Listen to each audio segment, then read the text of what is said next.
Magandang hapon sa inyo mga boss, mga ma'am, mga sir. Property presentation po tayo sa video na to. Beachfront. Maganda location, very accessible. Isa sa mga sikat na town or towns dito po sa Zambales. Itong San Narciso. Especially yung kanyang Bay Area na po. Walang masyadong incidents ng erosion dito. Okay, but anyway, ito po yung property.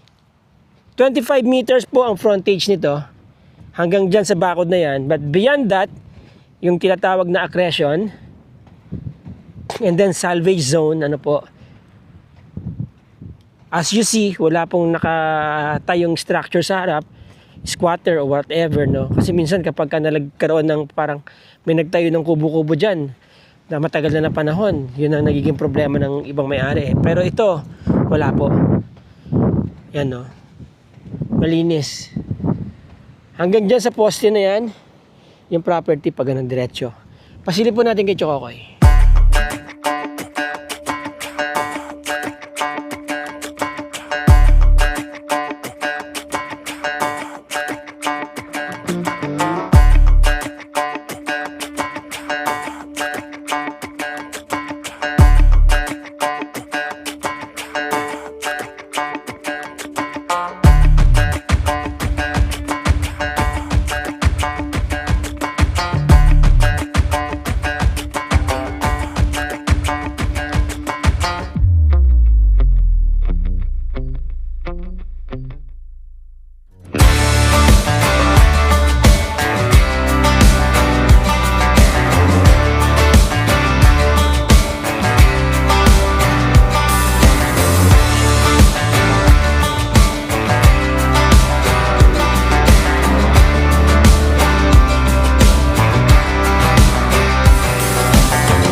Alright, so there you go. Yan, 25 meters ang kanyang frontage. Soft sand, Sunset, Camara Island, Capones Island, Pundakit, San Antonio. Kasi after this town, San Antonio na, yun ang La Paz Public Beach. Ano po? Tapos dito, pag dinediretso niyan, San Felipe na yan. And doon ay Liwliwa. Alright? Then, dyan yata yung Crystal Beach. Famous na beach resort dito. Kung hindi dyan, banda rito yun. But anyway, along this shoreline po yung Crystal Beach. And then doon yung lapas, marami na rin po naglalagay ng mga resorts doon. Makikita nyo may mga buildings na doon, ano. Ito, dito, maganda pa kasi, kita nyo naman, hindi pa siya crowded. Okay? Accessible po ito ng concrete road. Papuntang National Highway, it will take you about 6 minutes or 7 minutes. Andyan na kayo sa National Highway. And going to Metro Manila, this is or coming from Metro Manila, from Balintawak NLEX Toll Plaza or NLEX Balintawak Toll Plaza, this is about 2.5 to 3 hours drive. Depende sa traffic po, syempre. Ayan. May mga structures na po sa loob, ano?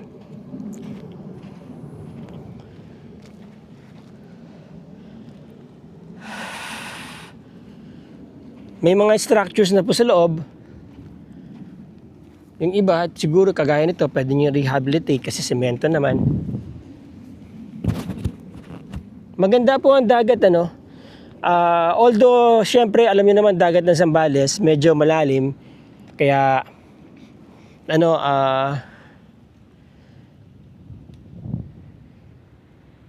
wag niyong iiwanan yung mga anak ninyo kapag nagsiswimming kayo dito, ano?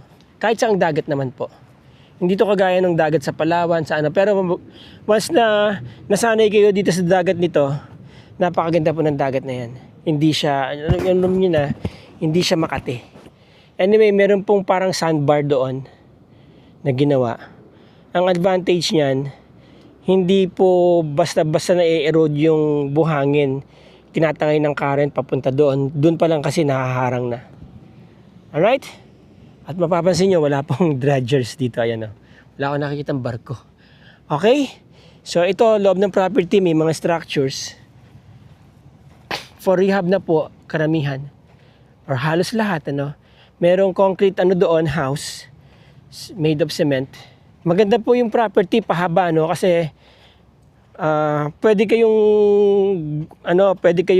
gumawa ng dalawang mukha ng resort, di ba? Meron yung maraming doon, halaman, may garden, and then dito paglabas nila, biglang meron ng beach, di ba? So yun. May mga source na rin po ng tubig.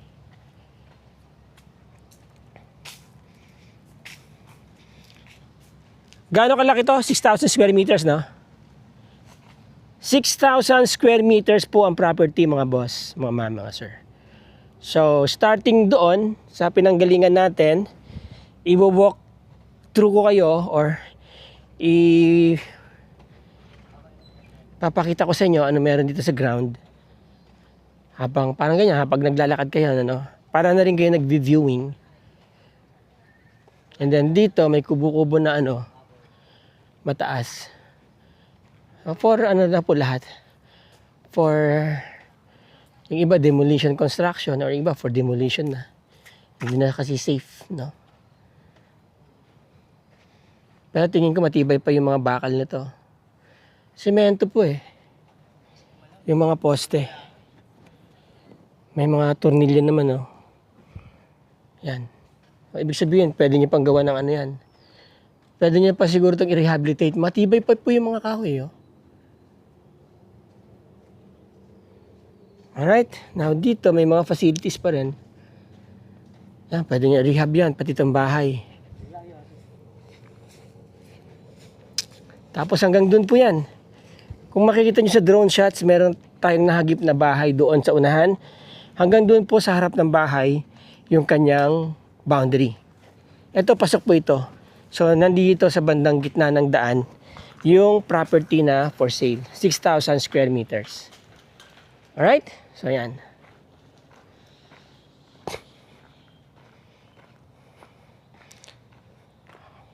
So, ito, ang road right of way, papunta dyan sa beach. Technically, parang ang haba ng frontage nyo, di ba? Hanggang dun yan. So okay, there you go mga boss, mga ma'am, mga sir. Again, ang property po ay nasa 6,000 square meters. Beachfront, 25 meters ang frontage. Mahaba siya, very accessible. Concrete road, two-way lane, located in San Narciso, Zambales. About 2.5 to 3 hours drive from Balintawak or NLEX Balintawak Toll Plaza. Selling for 25 million mga boss. 25M, no? So, yon. So, selling for 25 million daw mga boss, mga sir. Okay, mga interesado po dyan na makita itong property and other disclosures, nandiyan ang aking contact details. Aking number, Viber, WhatsApp, Globe, at ang aking iba pang contact details na sa description po ng video na to mga boss, mga sir. Pakitawagan nyo na lang po ako, pakimessage nyo ako. At yung mga gusto po magpa-vlog ng kanilang mga properties, negosyo, whatever, feel free to get in touch. Kung kaya ko pupuntahan yan, pupuntahan ko po yan. I vlog for content and vlogging is free, mga boss, mga sir. Maraming salamat po sa inyo. Till the next video. Ciao.